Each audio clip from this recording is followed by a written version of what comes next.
Hello and welcome to our next episode of Hear from the Experts, our spring 2026 edition. Flowers are out, Gabrielle. Weather is warming up. Oh, isn't it great? So excited. Gabrielle, how are you finding the market these days? The rental market is absolutely on fire. The median rent is at $5,000 right now, which is a record high, and it's consecutively increasing month to month. So we are just seeing a super high priced rental market and very low inventory, which means that it's really competitive for tenants right now. It's amazing to me because what does a $5,000 median price rent mean to me is that you have to make on the average $200,000 to pass a landlord's credit requirements. Yep. Salary requirements. Yep. Are you finding the average person in New York makes $200,000 a year? Yeah, it's New York, so people are really well paid here. It's expensive to live here, and people make a lot of money in New York City. So for the most part, we're seeing people who are reaching those qualifications.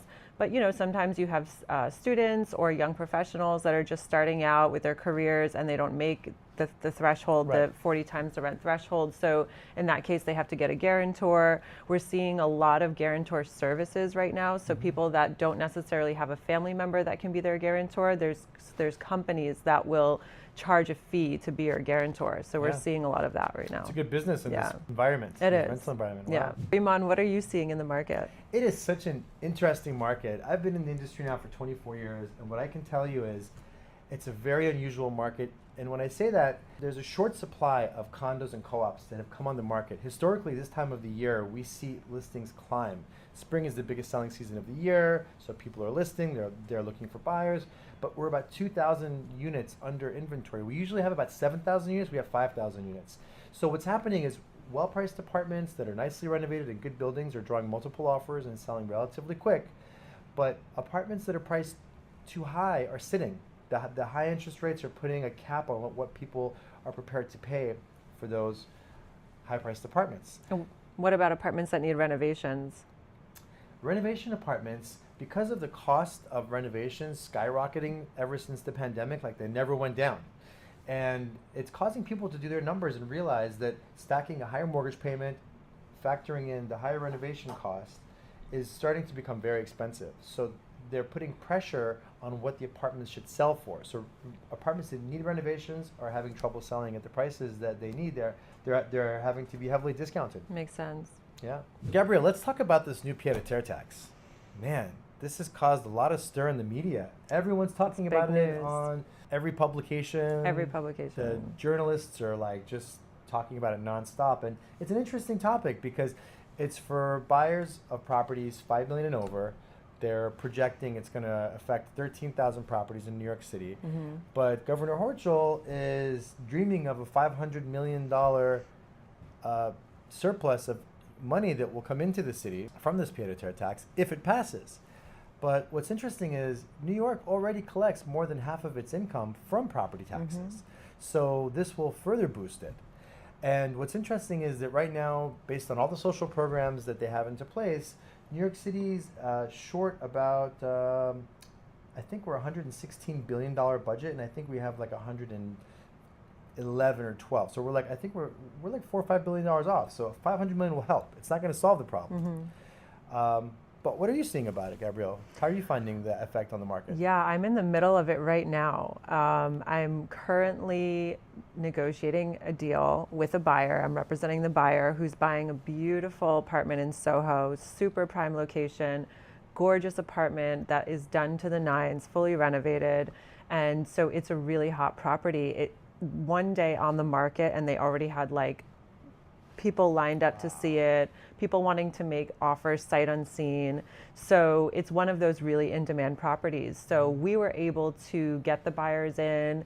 We put in a full price asking offer, and we were able to... This was before the announcement of the pied-à-terre tax? This was all before okay. The announcement. So we lined it up so that they were the first ones in, first ones to the table with a full asking price offer. And then the news came out that this tax might be reconsidered.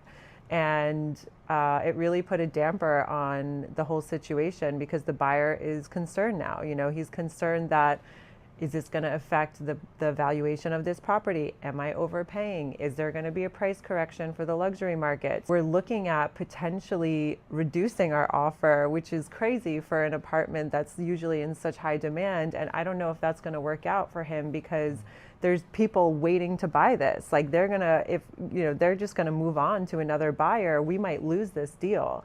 But it'll be interesting to see how it plays out, because if we actually do negotiate a lower price than what we currently have as an offer, it'll just be interesting to see if that's like going to ripple into the market. Like, are we going to start seeing that play out in the luxury market? To be seen. Yeah, no, it's interesting, because what you're saying is very truthful in the sense of, if you look at what happened when interest rates went from 3 to 6% in 2022, and how the last 3 years, it's taken several years for the market to coexist with this new higher interest rate for mortgages. I think the same thing may happen with luxury properties.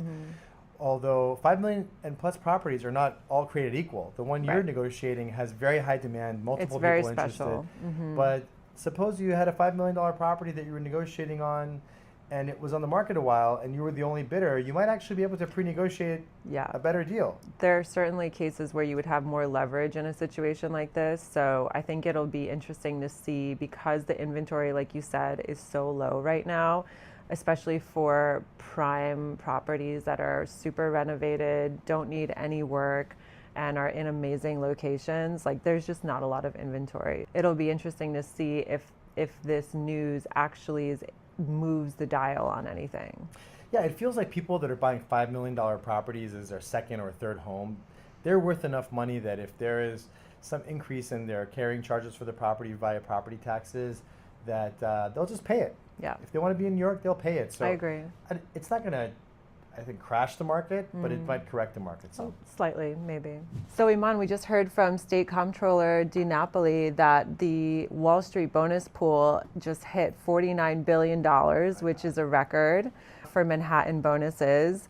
And those funds are hitting the accounts, and we're seeing it in the luxury market now. Absolutely. The Wall Street bonus season, which is now, is generally a historically very significant event in New York luxury real estate, as bankers who get modest base salaries but giant bonuses get their performance-based bonuses in the beginning of the year. That flows into the real estate market.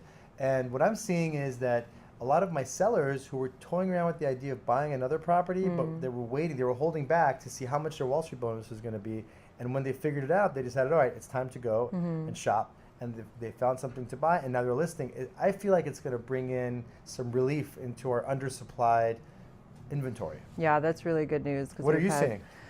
I'm working with buyers right now who are specifically shopping because they've received their bonuses. They have more confidence about being able to afford the prices that they want to pay for the properties. So, wow. So DiNapoli's right. It sounds like it's the time for them to jump in, especially with the state of the stock market being so volatile, with the wars going on, and it just feels like New York, it's the right time to buy.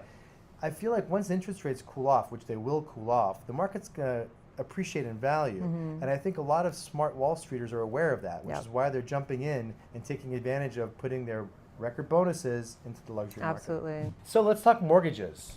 It's been a bumpy ride since 2022 when the interest rates went up, doubled from 3 to 6%. So at this stage of our market, what are you seeing? How are you seeing the market?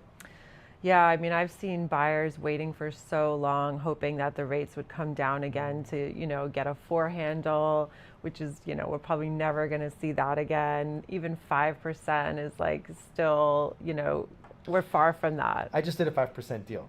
Yeah, but the rates are back up again. That was before this new increase. Yeah, so that's true. we're seeing buyers like holding their breath, like, is it going to go up again? Is it going to go down again? And like trying to time the market, like trying to time their purchase, because it's a lot of money. Like even, a 0.25%, when they're at these high rates, like their monthlies are just becoming less and less affordable. So buyers are really trying to time it. But so what we are seeing though is more cash purchases. I think New York is historically like around a 50% cash market. Now we're seeing more like 60 to 70% of purchases being made with cash. But there's still people financing. Yeah, I'm seeing it across the board. I'm seeing financing taking place at all price points. You have a luxury buyer that's financing now. Yep. I have luxury buyers that just closed, but there is a good percentage of cash. Yes, there is. I'm definitely seeing the all cash deals. What you said was very true, where people have been holding out, and I think they've been holding out because of what the government's been saying. Hey, we're going to drop rates. As soon as inflation hits 2%, we're dropping rates. They keep saying that. We dream of it, but now with the way this war is going and with the price of oil, I mean, everything will go up if the price of oil goes up. But one day it's up 16%, one day it's down 7%.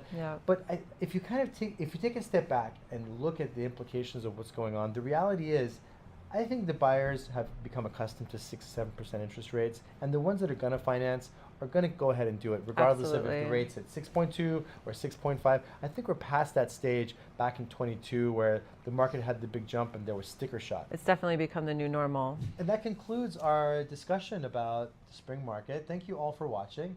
If you have any questions or comments, feel free to send us a DM. We'd be happy to get on a call with you or send you an email.